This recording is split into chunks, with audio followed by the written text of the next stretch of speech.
je suis Fanny, je suis comédienne. J'aime beaucoup lire des textes que les auteurs, les autrices partagent sur Facebook parce que j'ai plus de 20 ans, comme vous pouvez le constater.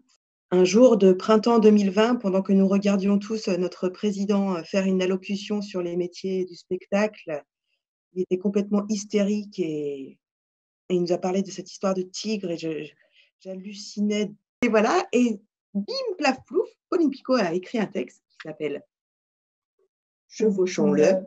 Et ça m'a mis tout en place dans la tête. Et je me dis, voilà, c'est ça qu'il faut que nous autres gens du spectacle, on dise à tout le monde, c'est comment ça fait mal. Moi, j'avais mal qu'on s'adresse à moi comme ça, mal.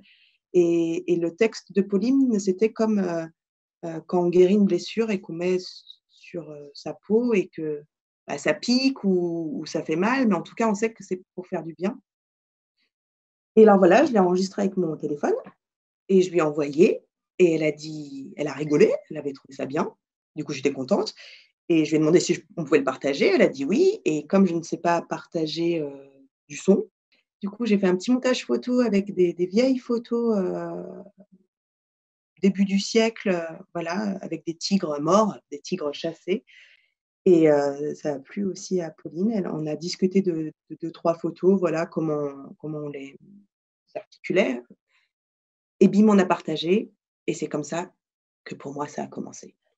Et du coup, moi, je suis Pauline, je suis autrice. Au départ, j'ai écrit des textes vraiment de théâtre, labellisés théâtre et publiés dans les éditions théâtrales, les éditions Quartet. Ensuite, j'ai écrit un texte qui a été publié dans des éditions plus de fiction. Mais en fait, tout ça, c'est une question d'étagère, puisque ma manière d'écrire n'a jamais bougé vraiment. Enfin, elle a évolué toute seule, bien sûr. Mais en fait, depuis le début de mon écriture, j'écris des choses très orales, très vocales, qui sont vraiment dites par des voix qui sortent. Déjà, on voit, j'ai fait ce geste plusieurs fois.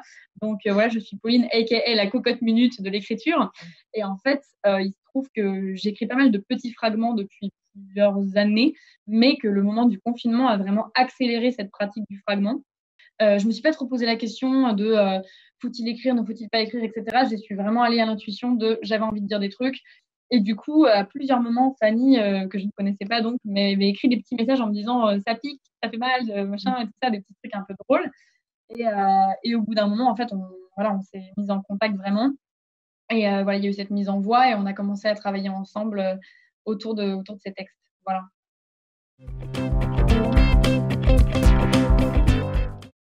Franchement, j'aimerais réincarner en arbre. Ouais. En un truc qui se pose beaucoup moins de questions et qui se laisse beaucoup plus aller dans le vent et qui prend la pluie, le soleil et tout ça sans trop réfléchir.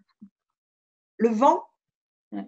Pour être en mouvement et soit casser, caresser, faire vibrer, voilà.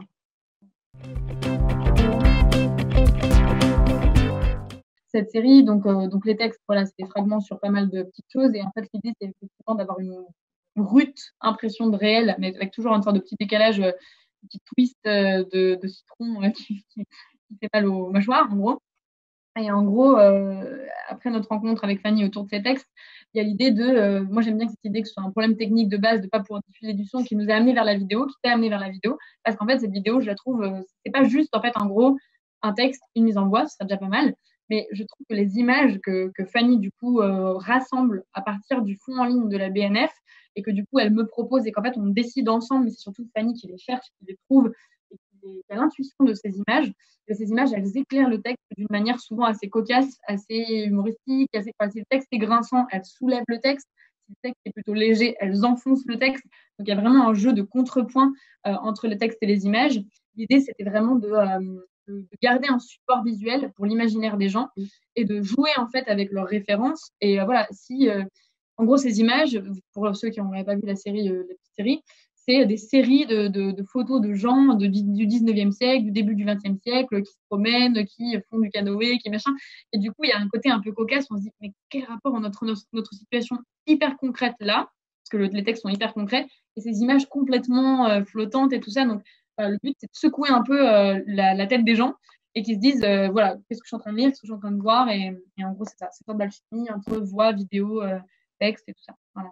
Juste rajouter une petite chose, l'envie aussi avec ces photos d'archives, l'idée d'archives, c'est de donner aussi une pérennité à ces capsules parce que et c'est justement pour ça qu'on ne tombe pas dans l'illustration, sinon elles existeront que 15 jours.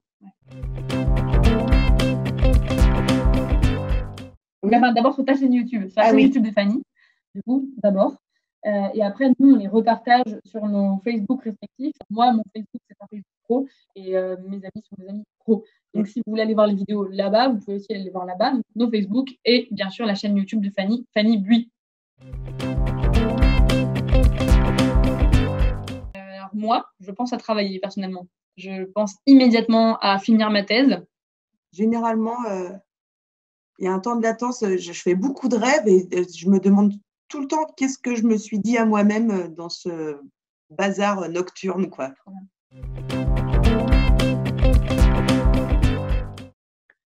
Nos projets ensemble. En fait, déjà, on projette de boire un thé après cet entretien. et ensuite, non, on ne sait pas en fait ce que l'objet qu'on est en train de faire va devenir. On suit un peu notre intuition. Donc, en fait, on s'est dit que cette série vidéo, elle existerait tant qu'elle a du sens. Et après, quand elle aura plus de sens, elle se terminera. Et peut-être qu'on fera autre chose ensemble, peut-être qu'on fera d'autres mises en voix, qu'on fera d'autres projets, mais il n'y a rien de forcé. En fait, on suit juste nos envies. Je ne me trompe pas. Voilà. Et pour ma part, j'ai moult projets que je ne vais pas lister maintenant parce que c'est quand même très, très long. Non, mais c'est vrai, j'ai vraiment beaucoup de projets, hormis bien sûr de finir ma thèse et voilà, bon, tout ce volet qui n'est pas le sujet ici. Il y a un autre projet là qui va se lancer le 15 juin. C'est une autre série de vidéos qui va arriver avec d'autres personnes, notamment une photographe. En gros, c'est une collaboration entre une comédienne, une photographe et moi. Et ça va s'appeler Les Éclats. Du coup, oui, comme il y a un début à nos poches de résistance poétique, je pense qu'il faudra qu'il ait une fin. Ce n'est pas une poche, mais une grosse voilà. Après, la plupart de mes projets, grâce à cette crise sanitaire, ont été annulés et reportés à novembre avec, je ne sais pas s'il y aura du public ou quoi. Donc voilà, je préfère pas parler parce que je ne sais pas.